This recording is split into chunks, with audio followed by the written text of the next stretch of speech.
Welcome to another Hoffy's Heart special panel episode. Today's topic is healthy habits in the bedroom. So we are gonna talk about sex, baby. We have a wonderful set of panelists here. If you wouldn't mind introducing yourself. Hi, I'm Marina, and I am lucky enough to be married to my best friend both inside and outside of the bedroom. Woo! Hi, I'm Kirsten, and I'm a licensed marriage and family therapist with a private practice here in Orlando where I do all couples therapy. And I also teach tantric yoga and lead sex workshops. Nice. My name is Leslie, and I'm the co-editor of the book Condoms and Hot Tubs Don't Mix, an anthology of awkward sexcapades. And this is a collection of poetry, prose, and comics about awkward romantic encounters, and it includes a very sex-positive approach, LGBTQ friendly, and stuff with partnered and solo sex encounters. So Solo sex. Oh yeah, we'll talk more about that. I like that. Where do we get this book? You can find it on Amazon and at Barnes & Noble, online, and hopefully in stores. And all of the proceeds from the book are donated to Planned Parenthood. Oh, that's awesome. Thank you, Leslie. Thank you so much. Hi, I'm Alexis. Me and my wife have 2 daughters, and I want them to know what it is to have a healthy sex life. Nice. Hi, I'm Maria. I am a health and fitness coach. I'm a single mama of 3, and I really enjoy sex. Yeah, we like that. So I think it's really important to say that a lot of times we feel, and I think collectively we feel this way, that we have these discussions with our young ladies and women about how to protect themselves and how to stay safe and all of those things that are super important. So we don't want to change that conversation. What we want to do is we want to add to it. There's a second part to this conversation. How should we be touched when we do decide that this is right for us and we're in the right place, in the right position? Then how do we form this healthy relationship with sex? How does that happen, ladies? Let's discuss. I'll take a stab at starting with our conversation about solo sex. Like, in order to know what you enjoy and maybe don't enjoy in the bedroom, you have to know thyself. So which means taking time to really get to know your own body, figure out what works, what doesn't work. You can use hands, you can use toys, you can use additional resources like quality videos online, which there's a difference anyway. But exploring, really getting to know yourself, because everybody's different, and what turns you on may or may not turn on somebody else, and you've got to be able to articulate that to any partners you may have. Because if you're not comfortable doing it with yourself, how are you going to get comfortable being with another? So that makes an excellent point. How about some other healthy habits? Well, I think that one of the great benefits of solo sex is that it actually helps your brain map your pleasure points in your body. So when you touch my arm gets touched all the time, right, through daily life. So my brain makes a connection with my arm that it's feeling a sensation. Other parts of our body, like our genital area, if we're not touching them regularly or they haven't been touched before, our brain isn't mapping the sensation as pleasurable right away. So the more that we practice and the more that we use it, the more we actually strengthen those neural connections, the more we're able to experience pleasure. Nice. I like that. Well said. We're like Sexopedia over here. That's good. No, I think so when I separated and divorced from my ex-husband, it was an adjustment, and it was learning who I am and what I like, and things that maybe I was so young when I got married, so now it was learning who I was again, now almost in my 30s, and that's been really important, and now I feel like I can teach that to my children, and in a healthy way. Yeah, so I think that's actually an important point, because it does change. Yeah. From when you're a teenager to in your 20s, in your 30s, in your 40s, which, I don't know anybody here that's in their 40s, but your sex drive changes, what you find pleasurable changes, and in your relationship, those things change too. Like, some of the most important keys to having a healthy relationship or sexual relationship with your partner is trust, right? And how do you build that trust? You have to have that trust outside of the bedroom in order to be able to have that inside. So communication is key, right? I mean, you have to be able to articulate, hey, this is what I like, this is what I don't like. And if you can't do that if you're cooking in the kitchen and you can't say, you know, oh, I really don't like that meat that you usually make that meat. I didn't even do that on purpose. That was not intentional. So if you can't communicate that in the kitchen, how are you going to communicate things that are difficult to communicate, like what your pleasure points, which I love. So now I've learned about solo sex. I know about solo sex, but I mean the term solo sex, I love it. Pleasure points, I love that. Marina, how about you? Do you feel like there's anything? Again, to reiterate, I go back to the last 3 serious relationships I've had, 2 prior to my marriage, and it's a direct extension of the relationship. I'm so comfortable with my husband now. He's my best friend. We talk about anything. So it just translates. It just carries over into the bedroom. That's awesome.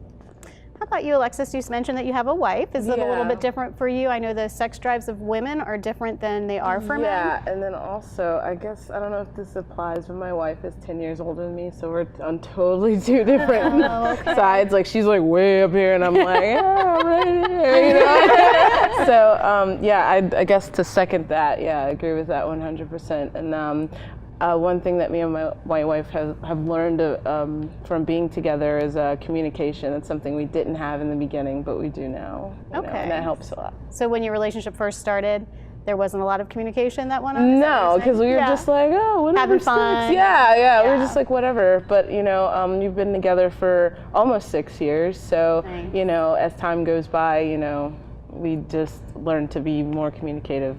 That type of thing. And I would think that being with another woman, seeing as though you have the same parts. It's a lot easier. It's a lot easier because I know pleasure points, right? Yeah, they're the same, you know. So no, never mind. I'm not even gonna go there. Never mind. So there's this whole pressure and stuff around orgasms. Let's talk about orgasms. Kirsten, you're a professional.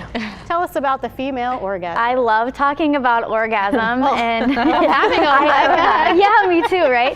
So I think that's something that we don't talk about enough is women's orgasm and women's capacity for pleasure. Our capacity for pleasure is huge. And there's actually 7 or more kinds of different female orgasm that you can have. Hold up. Did you say 7? I said 7, all right. Robin. I'm gonna need a minute. Okay, actually, I'm gonna need 7 minutes. What? Right? I know. 7? Yes. Tell me more. One of the things I think that's so hard about the education that we receive about women's sexuality is that they did research on men and then they applied that to women's bodies as if it was just a map that could be transposed.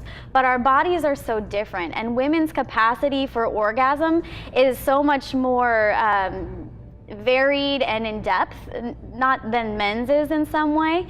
So we don't actually get the information that we need to know what our bodies are capable of. So we're operating from this mindset that we can only do limited things. You can have a clitoral orgasm, and if you're one of these really special women with a great partner, you can maybe have a G-spot orgasm, right? And that's all we're told, but that's actually not true. There's all kinds of different points in your body that you can orgasm from that create different experiences of pleasure. Wow, I'm gonna have to find some of these. Homework. That's not homework. We all have homework to do. Our partners will all be very excited. So what else? Is there anything else that we feel that we haven't touched on to help women find that healthy aspect of their relationship with sex? I think being able to talk about it, because it's such a taboo subject, and that's for women, and it's so sad because that's something that it's our God-given right to be pleasured because He gave us that right. Why is it so taboo to talk about it? I think it's super healthy to be able to talk about it and express, you know, that beautiful subject, I think. Yeah. I would also add, like, be patient. Yeah. Like, for some guys, like, they don't need revving engines or anything, but for ladies, sometimes you need a little bit more to get there, and sometimes that requires more stimulation, maybe intellectually, or getting your brain kind of in the zone. There's, like, this joke about how, you know, guys watching porn is enough for them, but for women, they need a little bit more, and that's why we have romance books. Yes, that's why we have condoms and hot tubs don't mix. But anyway, like, and that's okay. And if you need more time, or if you try something and it doesn't quite work, it doesn't mean you're broken. Yes, it doesn't mean that you don't have this capacity. You're not one of the special unicorns that can split or whatever. Like, instead, it's just, you just need a little bit more time to explore with yourself or with a partner or multiple partners, if that's how it works for you.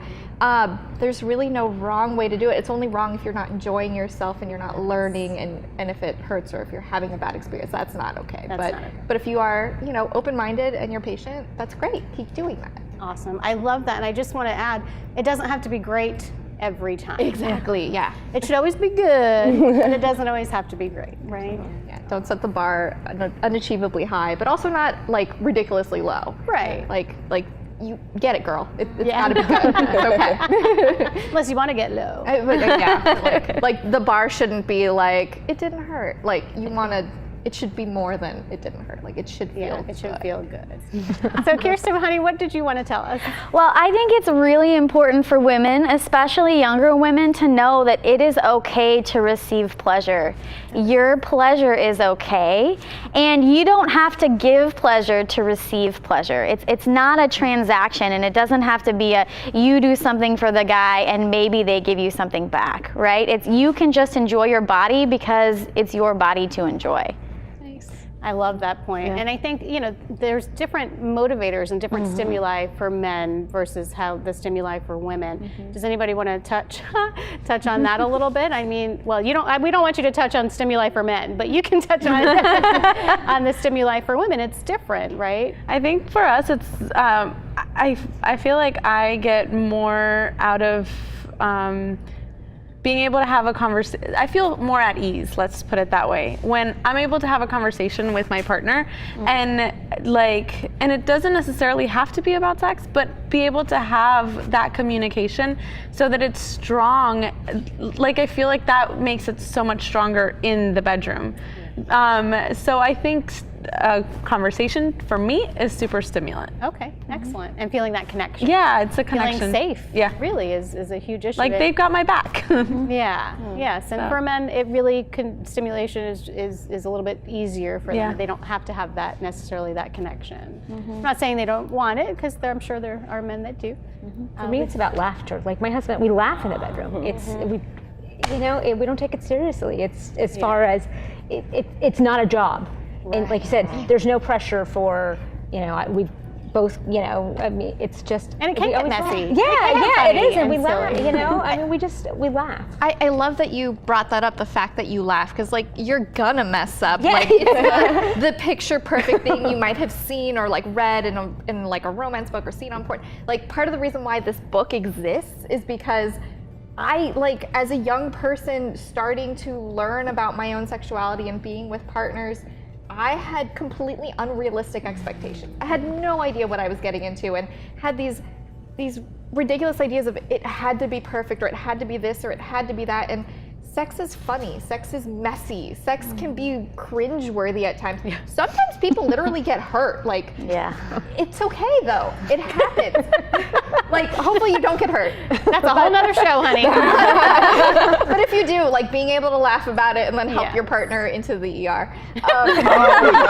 The reason why, Jenny and I put the book together, Jenny's my co-editor, is because we wanted to combat those stereotypes about how we wanted to give our children, because we both have young kids, when they grow up, we wanted to give them an idea of this is actually what sex can be like, and we want you to be informed and make good decisions and see, the really funny side, but also maybe the cringeworthy side, so you kind of know what you're getting yourself into.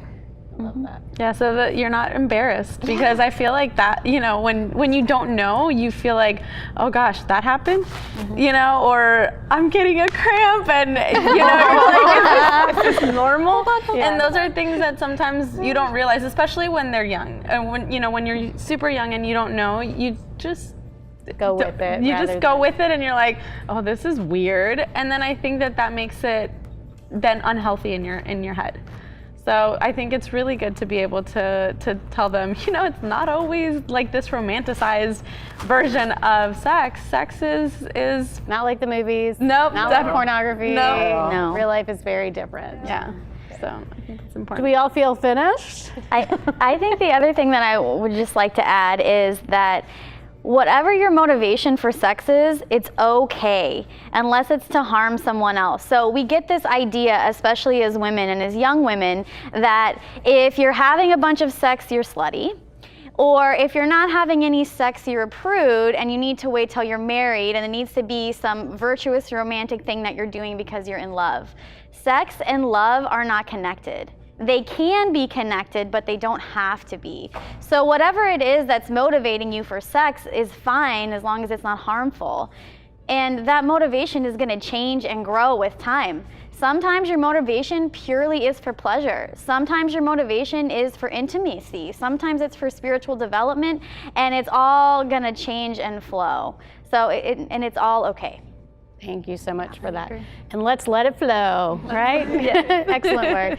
Thank you, ladies, so much. This has been absolutely incredible. I'm gonna check on them 7 orgasms. That makes many of us, I think. Let's do 3 more, but how many of us? There's 6 of us. I really appreciate you being open and honest. This is what has to happen out there in order to make our young women feel comfortable with their sexuality, with enjoying sex and talking about sex. The only way that's going to get comfortable is if we have these kinds of conversations. So thank you so much for being here. Thank you. Thank you guys so much for watching. This has been a pleasurable experience, and make sure you come again.